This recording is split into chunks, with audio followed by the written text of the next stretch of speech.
안녕하십니까. 헬로 에브리언 모팅카. 드디어 과학사 나갑니다. 벌써 두 번째 세션이나 미안합니다. 지금 처음 찍는 거라서. 오늘은 주제 C2번 왜를 찾아 나선 생물학. 지난 시간에는 린네 아저씨 나와가지고 이명법 호모 사피엔스 린네 이거 쓰라고 선생님이 얘기를 했어요. 그래서 학명이란 왜 나왔고 왜 무엇을 찾는 생물학인지 그거에 대해서 배웠습니다.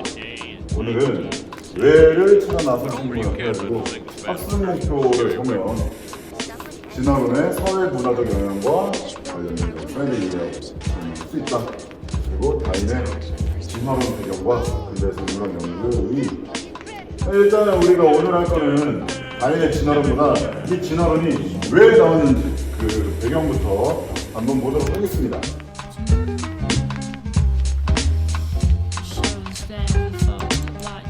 먼저 주제를 한번 잠깐 볼게요. 공룡은 왜 멸종한 것일까? 왜 멸종한 것일까가 되겠습니다. 이거 우리 이미 다큐 보면서 했어요. 다큐 보면서 했는데 거기에서 뭐라 나와 있었죠? 바로 운석 충돌과 관련해서 저저저 샬라샬라 했습니다. 그리고 이거 뭐야? 그랬는데 여기에서는 멸종된 생물의 화석이 발견됐대. 이것도 다 나왔어요. 캐나다 어쩌고저쩌고 하면서. 근데 그때는 조금 이제 좀 한참 뒤고 예전에도 그래도 암모나이트라든지 좀 고생대의 어떤 갑각류에 대한 화석들이 좀 나왔어요. 그래서 그때 이제 이런 화석들이 발견되면서 사람들은 이제 궁금을 했던 거죠. 그러다가 시간이 지나고 우리가 찰스 월콧이었었나요? 그때 이제 영상에 나왔던 그 캐나다 셰일 화석 하면서 공룡의 화석도 엄청 많이 나왔던 거죠. 그래서 사람들이 이제 궁금한 거야. 아니 왜 이게 공룡들이 이렇게 많이 있었는데 지금은 왜 하나도 없을까? 그래서 사람들이 얘기를 했는데 그때 나왔던 얘기가 뭐냐면 바로 그 대홍수 시기, 즉 구약 성경에 종교의 영향이 여기서 나타납니다.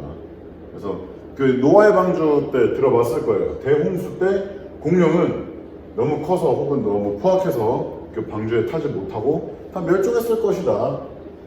이렇게 생각했대요. 근데 여기 보면은 그런 게 아니죠. 그리고 이거 계속 나와 이거. 참.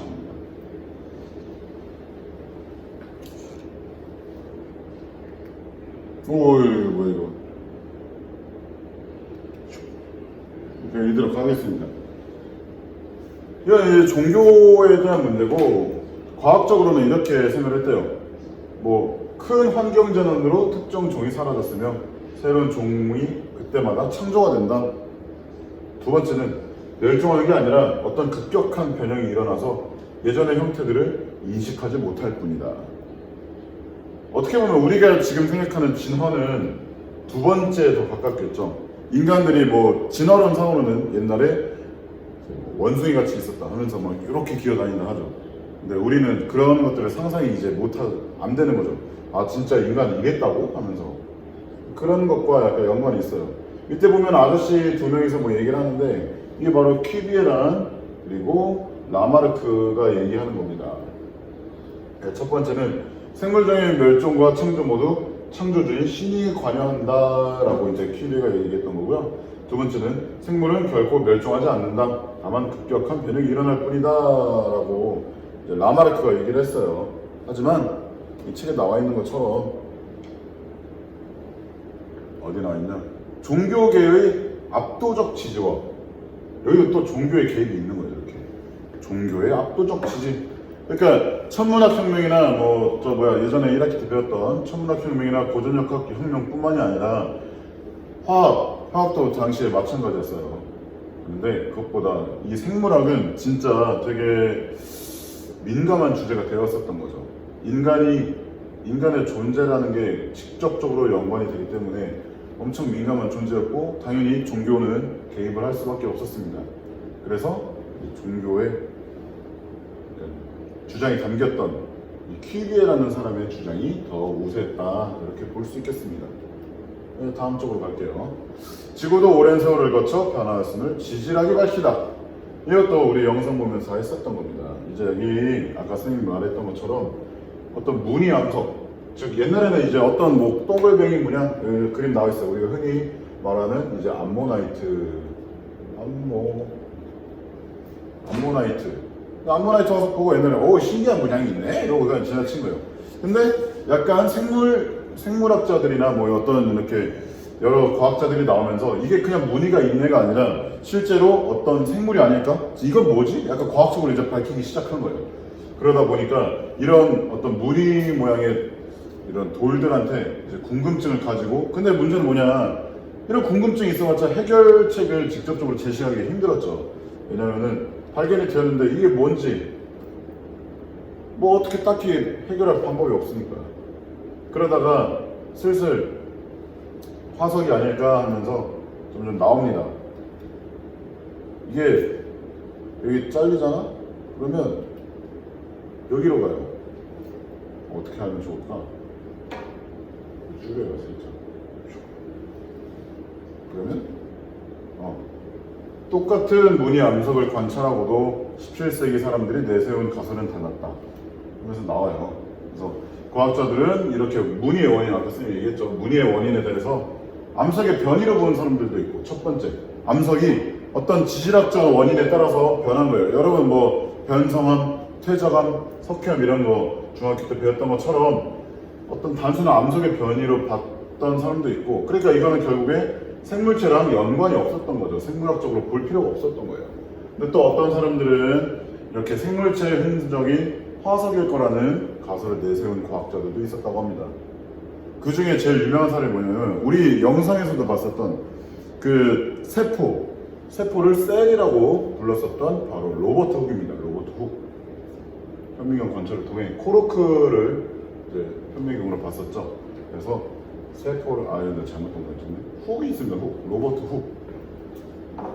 그래서 이 사람이 뭐 다양한 조그마한 것들 뭐 그런 것들을 자꾸 이렇게 현미경으로 보다 보니까 이런 무늬 함석들도 다 이런 생물체가 안에 껴서 생긴 게 아닐까? 이런 것도 이제 생물적인 것과 연관을 지어서 사고를 했었던 겁니다. 그렇게 보면 되겠죠. 그래서 점점 더 화석 가설이 우세해진 거예요. 우리 예전에 러커토시 연구 프로그램 했던 것처럼 이제 생물이냐 아니냐에서 이제 생물적인 것이 더 우세를 한 거예요. 그러다 보니까 얘네가 이제 점점 더 세간의 주목을 받기 시작하는 거죠. 그러면서 오래된 생물들의 잔해에 대해서 연구가 활발해지기 시작했다고 나옵니다.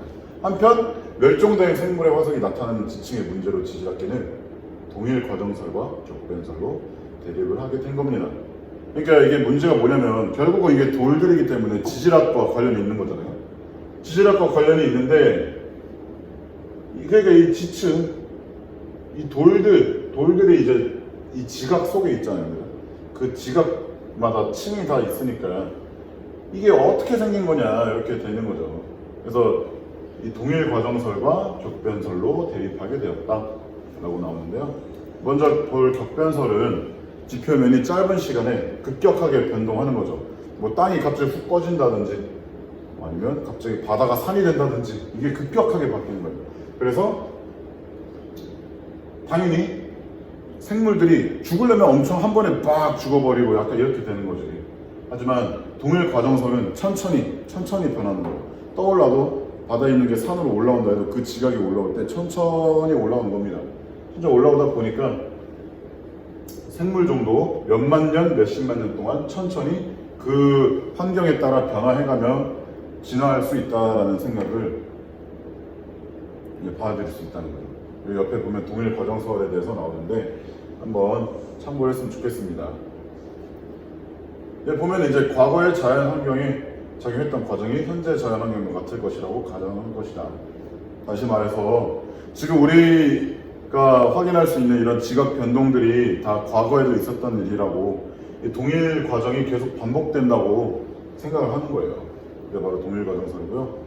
우리가 여기서 알아봐야 될 것은 격변설은 확실히 딱 변해가지고 생물들이 싹 사라졌다가 싹 생겨나 약간 이런 건데 좀 이제 생물하고 연관 짓기가 좀 힘든 거죠. 동일 과정설에 비해서. 동일가정설은 차츰차츰 점진적으로 변한 것이기 때문에 이제 생물의 진화랑 좀 연관지어서 바라볼 수 있다는 겁니다. 요거는 이제 한번 싹 보세요. 한번 볼 수 있도록 합시다. 두 번째는 생물이 다양한 이유를 진화로 설명하기 시작했다 이겁니다. 여기 보면 참나무 카페라고 나와요. 참나무 카페. 참나무 카페라고 나오는데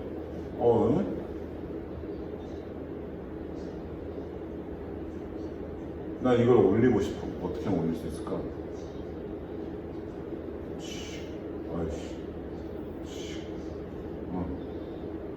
여러분 다람이가 나와요. 다람이가 참나무는 왜 이렇게 다양할까 하면서 지가 밥을 먹고 싶은데 밥이 다 다양하고 뭘 먹을지를 모르겠는 거예요. 커피도 보면은 아이스 커피, 뭐 아이스 아메리카노부터 해가지고 뭐 카페라떼, 뭐 또 뭐 있냐, 뭐 많습니다. 저는 뭐 카페 잘 가지도 않고 가봤자 제일 싼 거는 먹고 잘 모르겠는데, 여튼 이렇게 도토리도 상수리 나무가 있고 신갈 나무가 있고, 얘는 베스트라네. 얘가 제일 도토리 같이 생겼죠. 만화에 나올 것 같이. 갈참나무, 졸참나무, 떡갈나무, 굴참나무, 뭐 여튼 도토리도 도토리마다 너무 많아요. 왜 이렇게 다양할까 하면서 이제 다람이가 생각을 하는 겁니다. 다람이가 스펀지밥에 나온 다람이랑은 좀 다르게 생겼네. 포로리인가? 미안합니다. 아무튼 이게 뭐냐면 지난 시간에도 얘기했던 것처럼 그 콜럼버스 때 대항해 시대 이후에 이제 여러 생물체를 관찰하잖아요. 그러면은 뭐 쌀도 보면은 쌀도 베트남에서 먹는 쌀은 되게 길쭉한 쌀을 쓰잖아요. 그러면서 우리나라 사람들도 이 쌀은 되게 신기하게 생겼네 이렇게 생각하는 것처럼 이때 사람들도 비슷하게 생겼는데 다 똑같아. 다시 말해 다 똑같은데 다 달라. 그런 거죠. 그러니까 왜 이렇게 다양한 생물이 있는가 이렇게 의문을 가진 거예요. 근데 문제는 뭐냐면 여기 책에도 나와 있지만 아까도 말했던 것처럼 이 기독교적인 세계관이 지배하던 상황이 있기 때문에 되게 조심스러웠던 거예요. 생물은 왜냐면 창조주가 신이 다 만들어버린 거니까 왜지? 라는 생각을 조심스럽게 했다고 합니다. 그래서 이제 부이퐁이라는 사람이 나와요. 부이퐁. 오늘은 과학자 두 명에 대해서 할 거예요. 지난 시간 린네 한 명에 대해서 했다면 오늘은 부이퐁, 이름도 뭔가 말하기 어려워요. 부이퐁이라는 아저씨가 있는데 부이퐁이 뭘 얘기했냐면 린네랑 약간 반대로 얘기를 한 거예요. 뭐냐면 린네는 우리 지난 시간에 했어요. 그 카테고리화, 다양화 시켰다고. 근데 이제 그거였죠. 아리스토텔레스보다 조금 더 인위적으로 구분을 했다. 수술의 수가 1개면 어떤 종이고 수술의 수가 2개면 또 어떤 속이고 막 이런 식으로 한 거예요. 근데 이 비퐁이라는 아저씨는 조금 달랐대. 한번 보겠습니다. 이렇게 린네가 이런 일을 하고 있는 동안에 비퐁은 생물의 다양성, 이 다양성에 대해서 좀 집중을 했대요. 집중을 어떻게 집중을 했냐 하면은 여기 보면은 우리가 예전에도 했지만 옛날에는 어떤 학문을 연구할 때 그게 진짜 맞는지 틀린지 확인하거나 아니 이 내용을 다시 책으로 써내는 어떤 정리하는 수준에 멈췄었다면 비퐁은 여기도 마찬가지입니다. 자연사도 그냥 그 정도에 그냥 끝낸 거예요. 그냥 백과사전식으로 하고 말았었는데 이 아저씨가 이제 거기서부터 더 나아간 거죠. 우리가 근대과학 하면서 얘기했었던 것처럼 더 나아가서 왜 그렇게 다양한지에 대해서 의문을 가졌던 겁니다. 가지기만 한 게 아니라 본인만의 주장을 내세웠겠죠. 그래서 박물지라는 책을 통해서 종은 창조된 것이 아니어서 변화될 수가 있대요. 그러니까 약간 어떻게 보면 이 창조된 것이 아니다라고 얘기하는 게 또 약간 성경에 조금 반대하는 어떤 그런 게 아닐까 하는 생각이 들어요. 그리고 이게 그 창조된 게 아니니까 마음대로 변할 수 있다. 뭐 생길 수도 있고 안 생길 수도 있고 변할 수도 있고 안 변할 수도 있는 약간 이런 뉘앙스인 거죠. 그래서 종 내에서의 변이가 나타날 수 있기 때문에 다양한 생명체가 관찰될 수 있다. 즉 어떤 생물체가 이렇게 있었다면 얘가 A처럼도 바뀔 수 있고 B로도 바뀔 수 있고 C로도 바뀔 수 있는 거예요. 이게 한 번에 여러 개로 나타나는 건 아니지만 이게 점진적으로 또 나아가고 쭉 시간이 지나면 또 얘가 또 다른 생물체로 바뀔 수 있고 이러다 보니까 결국 이 첫 번째 특징을 가지면서도 다 다른 개체로 변화될 수 있다라는 주장을 한 겁니다. 그러니까 이런 주장을 하면서 다윈의 종의 기원, 매우 중요하죠. 이 책 다음 시간에 할 건데 이 종의 기원보다 100년 이상 앞섰대요. 마치 그 케플러라든지 갈릴레이보다 코페르니쿠스가 100년 앞섰던 것처럼 이제 비퐁도 약간 코페르니쿠스처럼 이런 진화론에 대해서 시작을 빵 터뜨리게 되는 어떤 그런 학자라고 보면 되겠어요. 그래서 생물학적 종. 지난 시간에 배웠던 린네는 인위적으로 종을 구별했지만 이제 이 비퐁이라는 사람은 종을 제시할 때 생물학적인 특성, 자연적으로 어떻게 다른지를 제시를 했고 이거에다가 이제 변이 개념을 포함한 진화론적인 개념을 제시했다고 합니다. 변이란 아까 선생님이 말했던 이런 것들이 이제 변이가 되겠죠. 그러나 문제가 뭐냐면 비퐁은 변화를 할 때 어떤 뭐 필요에 의해서 뭐 이런 거라기보다는 태화를 중심으로 했대요. 그러니까 약간 좀 기능성이 많았는데 필요 없는 것이 다 태화가 되는 거예요. 이 태화를 중심으로 진화를 설명했다는 점에서 약간 우리가 생각하는 그 진화론과 다른 거죠. 이게 바로 비퐁의 한계점입니다. 한계점입니다.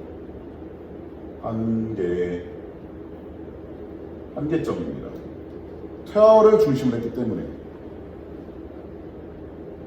약간 다른 거죠. 코페르니쿠스도 보면은 태양 중심설을 내세웠지만 이심원을 그대로 차용했던 것처럼 이렇게 약간은 다르다는 거죠. 근데 뭐 이런 한계점도 있지만 우리가 알아봐야 될 것 중에 또 다른 것은 이렇게 이 변이, 즉 종의 차이에 대한 개념은 주변 환경과 먹이에 의한 오랜 세월에 걸친 변화라고 생각을 했었던 거예요. 그래서 약간 주변 환경을 되게 중요시했다는 거죠. 그래서 뭐 예를 들어서 물고기가 밖에도 잘 나와서 살고 있어. 그러면은 굳이 지느러미가 필요가 없는 거죠. 그러니까 지느러미가 퇴화하는 거예요. 그런 식으로 바라보면 되겠죠. 그래서 이것은 하나의 공통조상에서 서로 다른 종이 분화될 수 있다는 것을 의미하죠. 어떤 자연환경에서는 이 부분이 필요가 없으면서 변화가 되고 어떤 자연환경에서는 또 다른 부분이 필요 없어서 퇴화가 되면서 이 서로 두 개가 각각 다른 환경에 살고 있기 때문에 변화가 됐다 이렇게 보는 거예요. 근데 요거에 대해서 비퐁은 약간 좀 회의적으로 나온 거예요. 회의적으로 나와서 명확한 설명이 없는 채로 죽었대요. 네. 이렇게 비퐁이 제시했던 주장을 바라볼 수 있었습니다. 옆에도 이렇게 비퐁 아저씨가 뭐라고 말했어요. 교접을 통해 스스로를 영속시키고 동일 종의 유사성을 보존할 수 있는 경우 우리는 두 동물을 동일한 종으로 파악해야 될 것이다. 쉽게 얘기해서 진돗개랑 삽살개랑 교배를 시키면 뭐 이상한 놈이 나오긴 하겠지만 일단 개는 나와요. 그러니까 둘 다 개라는 거예요. 사람도 사람끼리 교배를 시키면 뭔가 많이 이상하지 않아요. 여튼 그렇게 되면 사람이 나오잖아요. 근데 개랑 사람이랑 교배를 시키면 교배가 안 됩니다. 왜냐하면 서로 과가 다르기 때문에, 서로 종이 다르기 때문에 그렇다고 이제 보는 거죠. 그래서 비퐁이나 아저씨는 이렇게 교배를 통해서 똑같은 동일 종이 나올 수 있는 경우에 이 두 교배가 가능한 두 종은 종이 같다. 하지만 이렇게 자손을 낳지 못하는 경우에는 둘은 이제 다른 종이다. 이렇게도 봤다고 합니다. 이것도 알아두면 좋겠어요. 그 다음에 이제 또 다른 사람, 이제 아까 잠깐 만화로 나왔지만 이 라마르크라는 사람도 나오는데 라마르크가 나오는데 라마르크는 디퐁과 조금 다르게 이제 얘기를 했어요. 뭘 얘기했냐? 바로 획득 형질의 유전. 획득 형질이란 뭐냐면 우리가 그 과학사 처음에 얘기했던 것처럼 부모님과 닮은 점 이런 거를 생각하면 조금 쉬울 것 같아요. 닮은 꼴? 뭐 얼굴이 닮았다 이런 거라기보다는 이제 뭐 약간 염색체 어떤 특정 부분이 닮았다 가져오는 거다. 어떤 특성을 인간으로서의 특성을 가져오는 거라고 보면 되겠어요.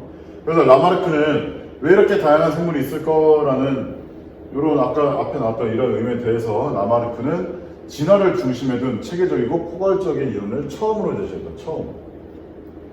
그래서 이거는 생물의 진화하는 원리는 설명하러 뭐 노력했다 뭐 이렇게 나오는데, 우리가 알아야 될 거는 이 동물 철학이라는 책에서 세 가지 설명을 시도했다는 거예요. 이 세 가지 설명이 그래서 뭐냐, 이게 중요한 건데, 약간 뭐 케플러도 세 가지 법칙, 뉴턴도 세 가지 법칙, 데카르트도 세 가지 원리, 뭐 갈릴레이는 그래도 두 개밖에 안 나왔네, 라마르크는 또 이 사람도 세 가지예요. 세 가지. 이 세 가지를 한번 보도록 하겠습니다. 먼저는 이제 첫 번째로 가변 이론이에요. 가변, 즉 변할 수 있다, 변화에 대한 가능성인 거죠. 그래서 자연 발생설과 본질적으로 같은 것이며, 자연 발생설은 뭐냐면 무생물, 뭐 예를 들면 공기에서부터 세균이 만들어진다, 약간 이렇게 자연적으로 무생물에서부터 생물이 만들어질 수 있다, 이게 바로 자연 발생설입니다. 그래서 본질적으로는 자연 발생설과 같으며, 생물이 아까 선생님이 말했죠, 무생물에서 저절로 생겨나는 것을 말한다. 최초의 자연 발생 때에는 적충류와 같은 단순한 생물로만 생겨나고 그 이후에 변화를 거친다는 것인데요. 그러면 결국에 뭐냐, 무생물, 뭐 예를 들어서 물이라고 칩시다. 물에서부터 제일 찐따 같은 게 나오는 거예요. 뭐 그냥 이렇게 생긴, 여기서 말한 적충류가 이런 겁니다. 그 영상에서 봤더니 막 이렇게 꼬글꼬글 하는데 여기 털 달린 놈들 있죠, 단세포 생물들. 이게 뭐 물고기가 되고, 물고기가 뭐 이제 뭐 깨구락지가 되고, 뭐 깨구락지가 뭐 이제 개가 되고, 뭐 이런 식이겠죠. 개가 뭐 사람이 되고, 약간 이런 식일 겁니다. 근데 우리는 영상에서 뭘 봤죠? 파스텔가 그 플라스크에다가 요 S자 곡선 이렇게 주둥이를 달아가지고 여기다 육즙을 넣고 가열하는 실험을 했죠. 이 실험을 통해서 뭘 했냐?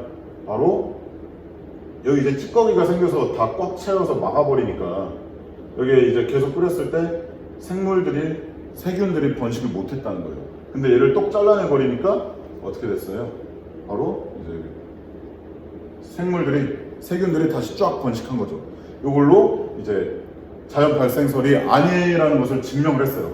사실 얘는 그래서 틀린 거긴 한데, 일단 뭐 우리가 봐야 될 건 라마르크가 이런 주장을 했다, 이 정도만 볼 필요가 있으니까 일단 알고 갑시다. 두 번째는 진화 등급설이라는 거예요. 진화 등급설. 진화 등급설은 뭐냐면 생물체에 등급이 있다는 거예요. 그 아리스토텔레스가 우리 앞 시간에 얘기했던 것처럼, 라마르크도 진화 등급설이 있고, 이제 진화 과정에서 하등한 것에서 고등한 것으로 점차 변화되어 가는 것을 의미한다. 즉 원시적인 무척추 동물, 적충류에서부터 포유동물과 사람이 되어가는 과정이다. 이게 뭐예요? 결국은 위에 앞에서 가변유래에서 했던 적충류와 같은 단순한 생물이 생겨난다.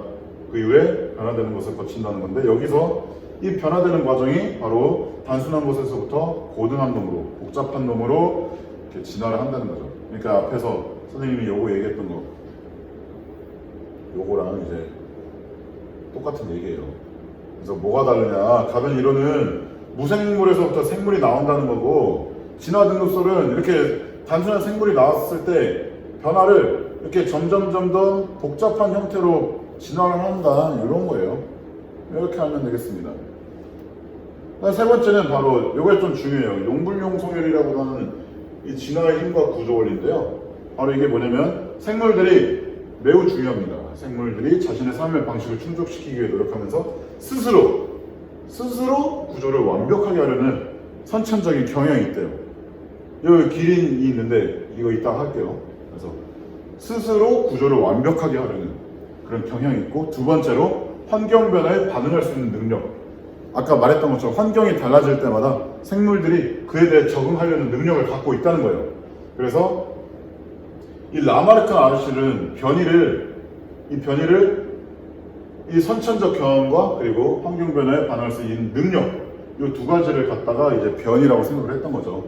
그래서 생물들이 자신의 필요를 충족시키면서 그것이 뭐야 이거? 내가 필기하면서 가려갖고 저도 안 보이네요. 축적되어 간다. 이 결국 뭐냐, 자신의 니즈를 계속 축적시켜 나가는 거예요. 자신의 니즈를 축적시켜 나가니까 점점 더 이제 그 환경에 있어서 그 동물에 맞게 완벽한 구조를 찾아간다, 이런 거죠. 이게 바로 용불용설이에요. 용불용설. 그래서 이 용불용설과 아까 쌤이 말했던 획득성 유전 이 두 가지라는 관점을 합쳐서 생물 진화 구조의 원리에 대해서 설명했다는 겁니다. 이걸 바로 이제 기린을 예로 들어서 설명한 거예요. 기린을 예로 들어서 설명한 건데 보면 자 기린 어때요? 냠냠냠냠 먹고 있어요. 근데 나무가 뿅 올라갔어. 올라가진 않았겠지. 그냥 지보다 높은 나무가 있었겠죠. 근데 짧은데 일단 먹었어. 아이고 힘드네 하면서 까치발 들면서 먹은 거예요. 근데 또 다른 나무를 가. 이거 이제 작은 건 지네가 다 처먹었겠지. 그렇게 하고 남은 놈들, 이 위에 있는 놈들 먹으려니까 더 커져야 돼 하다가 이제 깨곡깨곡 하는 거예요. 그러면서 점점 더 목이 어때요? 점점 더 길어지고 있죠. 몸뚱아리는 똑같은데 목이 점점 더 길어진다. 그래서 이렇게 지금처럼 긴 목이 나타난 목이 긴 기린이 나타난 것이다. 이렇게 예를 들어서 라마르크가 설명했다고 합니다. 근데 여기서 획득 형질의 유전 문제는 라마르크주의와 다윈주의를 가르는 중요한 분기점이 됨과 동시에 생물학사에서 변이가 생겨나고 전달되고 그로 인해 종이 생겨나는 과정을 설명하는 방식의 대립을 보여주는 단면이라고 얘기가 나오는데 좀 말이 어려워요. 말이 어려운데 결론은 뭐냐면 이 라마르크라는 사람의 주장이 이제 라마르크주의냐 아니면 다윈주의냐 왜냐면 다윈이 여기에 영향을 받았거든. 그래서 요 이제 두 가지 주장으로 갈리게 되는 역할을 한 거예요. 이 획득 형질을 믿느냐 안 믿느냐 약간 이런 것 같아. 요거에 대해서 이제 다음 시간에 다윈을 하면서 조금 더 자세하게 할 거예요. 그래서 약간 이게 서로가 대립을 한 거죠. 그냥 싸워 이렇게. 그래서 아니야 하면서 그러고 있는 거예요. 그래서 이 라마르크의 주장이 라마르크주의와 다윈주의의 이제 대립을 보여주는 한 측면을 말한다. 이걸 얘기하고 싶은 거예요. 글 쓴 아저씨가.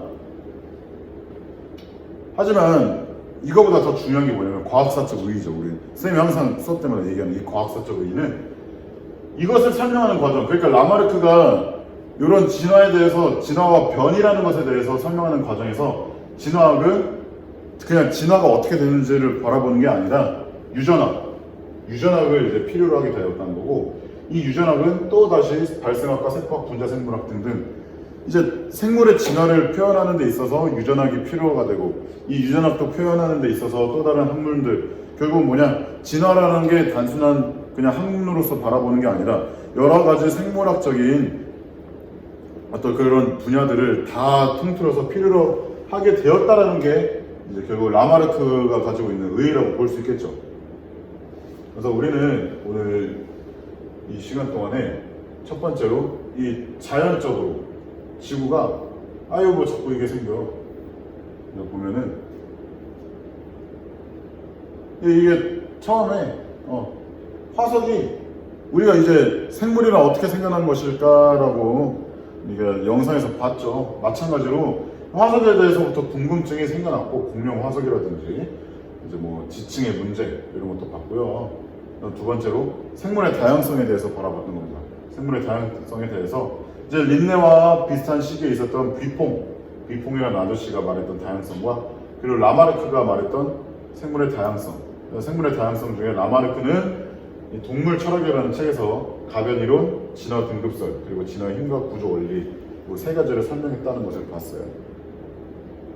여기 적충류 같은 거는 뭐냐면은 그냥 아까 쌤이 대충 설명했던 이 단순한 단세포 생물들 중에 털난 놈인데 그냥 알면 될 것 같아요.